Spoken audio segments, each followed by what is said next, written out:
ભાવનગર ખાતે આજે ન્યાય સભામાં સમસ્ત કોળી ઠાકોર સમાજના લગભગ 50,000 લોકોની ઉપસ્થિતિ છે।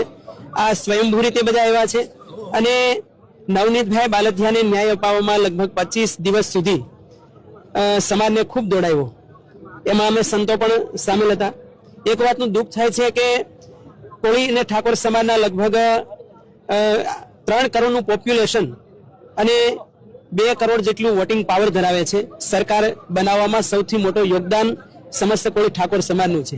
ત્યારે બેરહમીથી નવનીતભાઈને માર મારવામાં આવે છે, છતાં ન્યાય અપાવવામાં એવિડન્સ બધા હોવા છતાં પણ આટલી બધી વાર લગાડી।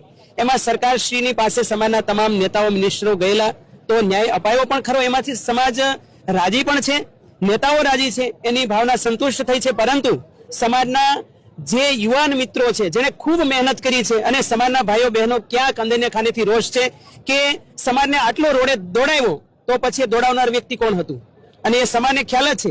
અને આ ભાવનગરની પશ્ચિમની વિધાનસભામાં લગભગ 85,000નું વોટિંગ માત્ર કોળી સમાજનું છે। એટલા માટે આ વિધાનસભામાં પણ સમાજના જે આગેવાનો છે એને પણ ખ્યાલ છે। એટલા માટે સમાજ ખૂબ જાગૃત થાય, એક થાય અને ભવિષ્યમાં આ સમાજના કોઈ પણ ભાઈ બહેનોને અન્યાય ન થાય એનો આ ન્યાય સભાએ જવાબ છે। ઘટના અહીંથી ભાવનગરથી 100 કિલોમીટર દૂર બગદાણા પાસે બની છે, તો ભાવનગર પશ્ચિમનો વિસ્તાર શું કામ પસંદ કરવામાં આવ્યો કે ત્યાં ન્યાય સભાનું આયોજન થાય? જુઓ, મીડિયાના તમામ મિત્રોને ખ્યાલ છે અને આપે પણ આ બધી મેટર ચલાવી હતી, એટલે સમાજના આગેવાનોને પણ ખ્યાલ છે કે આ મુદ્દાને ડાઉન કરવા માટે કોના હાથ હતા।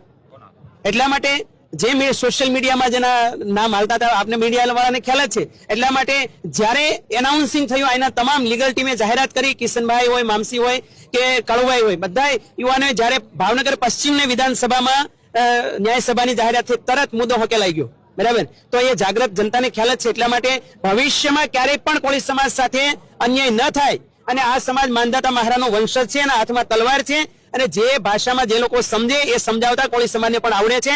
ટીટ ફોર ટેટની નીતિ કોળી સમાજ પાસે રહેશે।